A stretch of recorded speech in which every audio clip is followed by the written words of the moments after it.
Belt in, because I've got some shocking news for you. You know that 2.5 turbocharged four-cylinder engine that Mazda pilfers from their CX-9 and shoehorns into their smaller cars? Well, apparently they found the time to shoehorn it into what is becoming their best-selling vehicle. Slightly less surprising, I was able to get the president of Grumpy Old Man Racing and one of the folks responsible for the shoehorning surgery to come and talk to us and tell us how he went about taking the biggest engine from the biggest car and putting it into, well, I guess sort of one of the smallest SUVs they make. And while he does that, I'm going to tell you if his efforts were worth it.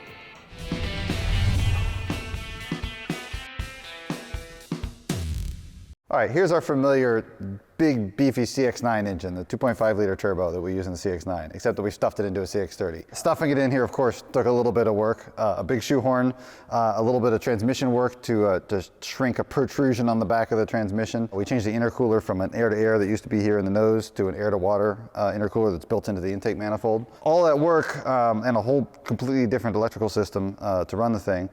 It still makes the same power that it makes in the CX-9, which is if you're cheap like me, put 87 in it, you get 227 horsepower and 310 foot-pounds of torque. If you live somewhere where you can get 93 and you put 93 in it, you'll get 250 horsepower and 320 foot-pounds of torque.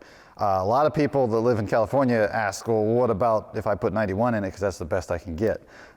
You'll get something in between. The car doesn't have an octane sensor. It doesn't actually know what you're putting in it. It's looking at results. If it knocks, then it will adjust and pull back some timing and switch to a safer map based on that knock. So what that means is that if you put 91 in it and it's a cold wintry day, you're probably going to get the full performance because it's not going to knock on a cold day even with 91. But on a hot summer day, it's going to have to start pulling back and it won't make the full power that it would have made on 93 on 91 on a summer day. That's how that works. I love Coleman, but he always does this to you guys. He never tells you the weight of these things, even though he's the one that jumps through all the hoops to keep them somewhat lower weight.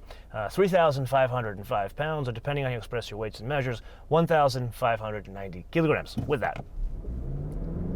Oh yeah, that makes a sizable difference. I wouldn't call this thing fast, but now it's good. It matches the personality of the vehicle.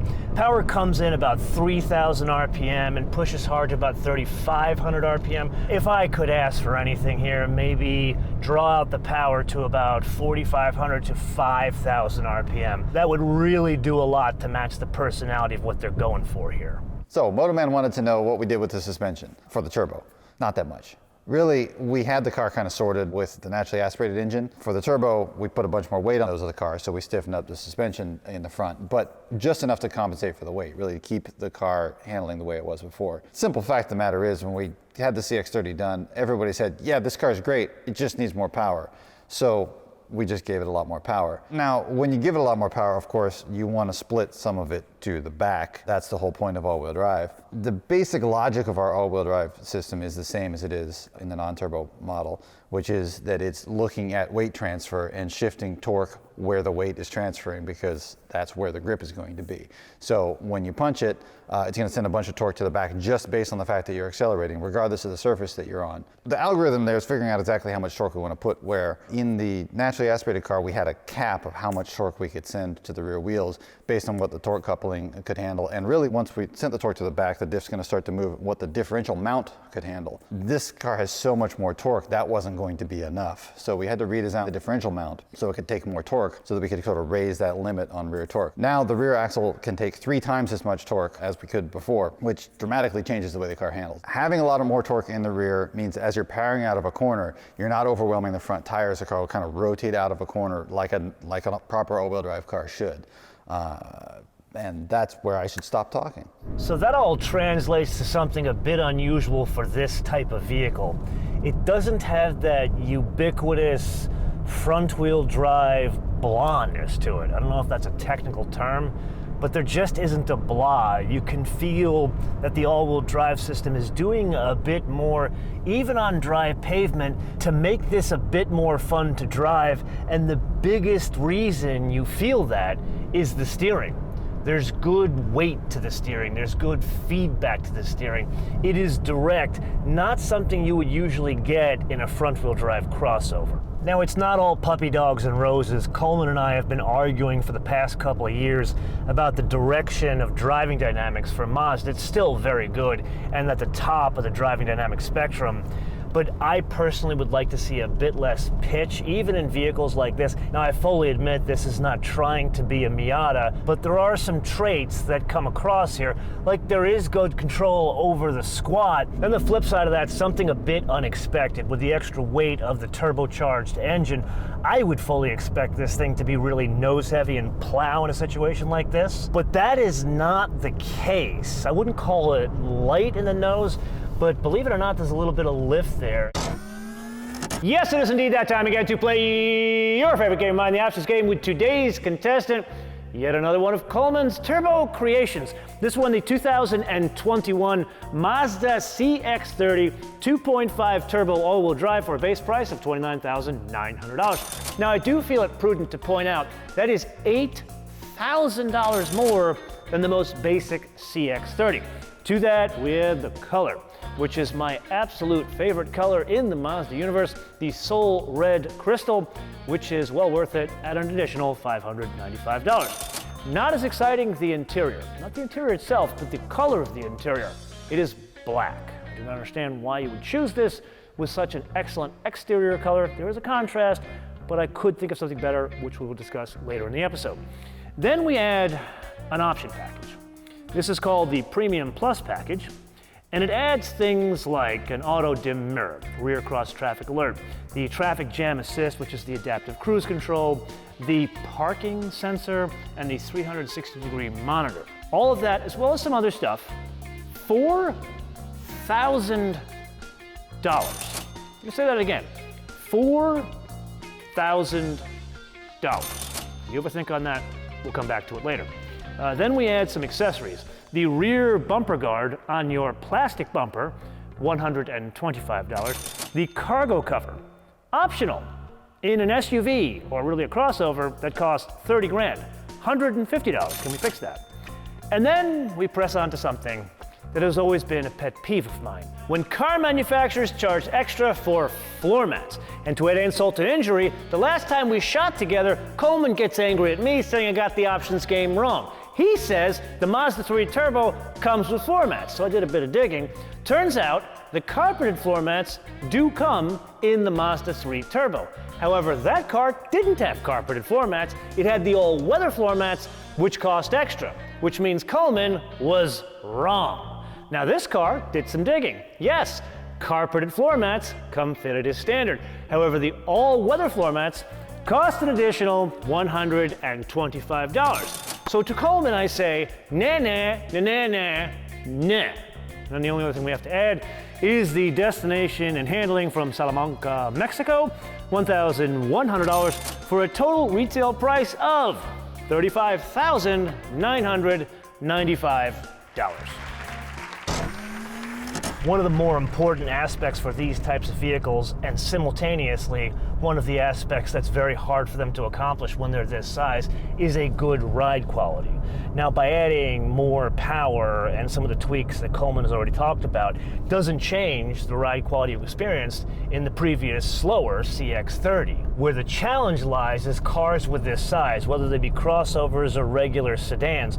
When they're this short, meaning the wheelbase this short, it makes the ride quality a bit more choppy. My guess, it's a combination of tuning to the suspension and some other tweaks.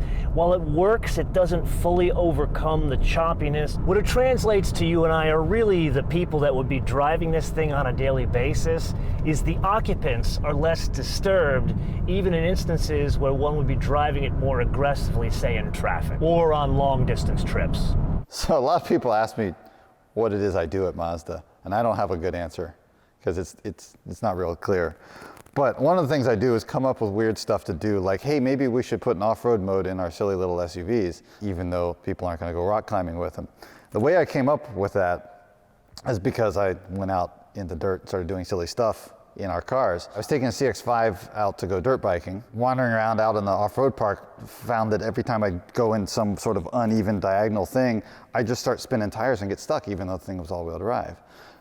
And I started exploring that and figuring out places where it seemed like the car should go and it wouldn't go, and figuring out why it was that we had that limitation. And I talked to the guys that designed the all-wheel drive system, and they were very clever guys and had very smart algorithms for how to make it work. But those guys didn't ride dirt bikes. So once we got the idea that, okay, maybe we could tweak the software a little bit and make these better off-road, then I started really pushing the envelope. And when my buddies would go out in their Land Cruisers and go way up in the mountains to go camping for a week, I'd take a CX-5 and tag along with them and go climbing over all the rocks. And we'd be 50 miles up into the mountains, way past where anything with street tires should be. And if I picked my way carefully, a CX-5 would get there, even without the off-road traction assist. But that's where we sort of figured out exactly what it needed to do and when. And now, finally, everything we've learned from that is starting to show up in that little magic button on the corner of the dash that shall make the CX-5 or CX-30 or finally a CX-9. All three of those have the system in it now, based on my camping trips. You guys remember Ken Saward. He is the design director for Mazda North America and had a lot of input on some subtle changes that were made to differentiate the CX-30 from the CX-30 Turbo. And like the Mazda 3 Turbo, the wheels are black, although a huge note there.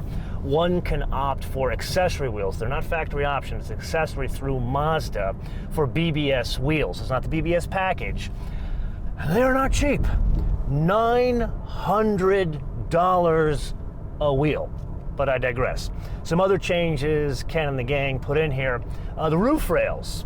They're aluminum, but they got like a satin finish to them. I would go so far as to saying that they class up the joint, but they only work with specific colors like this Soul Red Crystal. Then there's the interior. Believe it or not, what you are looking at is a black interior. There is also a white interior on offer, and the only thing that changes with the white interior is the seats. It's kind of like the old 80s era Ferrari where everything is black and it's two-tone interior and the seats are what you select. Now that's lovely, but you and I, we need to be honest with one another. A couple of times sitting in a car with white seats, wearing either blue jeans or black pants, you will no longer have white seats. So here's a suggestion. Perhaps I'm getting an early jump on the wish list. Can we have an option of this saddle color on the seats as well? And that's because A, it would look better, B, it would definitely be longer lasting, and C, it would be a better complement to the already excellent work that has been done in color and trim to the interior of all CX-30s. Not only is this good, but I'd go so far as to saying the master of all technobabble surgery of shoehorning the turbocharger into this thing transforms the vehicle. How does it transform the vehicle? It makes it a completely different vehicle. It kind of needed that power all along, but it's to the point that it's more than an $8,000 delta in actual vehicle. And I'd go so far as to saying that I wouldn't want the basic vehicle, I would want this one, which is the exact opposite of what I said about the Mazda 3 with the same engine, which brings us to the wish list. And here it's all about the money. At this, almost $36,000 for this one, that's just too much money. But where it kind of deviates from the Mazda 3, the $30,000 one, or the one that's a couple of Happy Meals below $30,000, that is a screaming value with all the stuff that has in it. Then you add in the fact, the way it looks, the way it's screwed together, and now the way it drives, you really can't duplicate that for $30,000 anywhere else. But at $36,000, there are many other choices. So what I would ask here is, that package, it's kind of a lot of like techno stuff that's more about nannies of keeping you on the road. I don't need that. And for all the folks that want the techno nanny doodads, they can be the suckers and spend the $4,000, and I'll just keep the money in the bank and get the cheaper one. Now, this is where I turn it around to you guys, and you opine in the comments below, or via our social media, MotoManTV, all one word, MotoManTV, all one word, Facebook, Twitter, and Instagram. And with that, I do want to leave you with one thing that is not technically on the wish list, but it is a wee request. You guys know I love me some Mazdas. I have not hidden that fact from you, but I'm really sick of driving practical vehicles. So, can we have the 2.5 turbo engine in the Miata. Hopefully that will be our next episode, and until I see you in that episode, or more realistically, in the next episode with something else, bis später.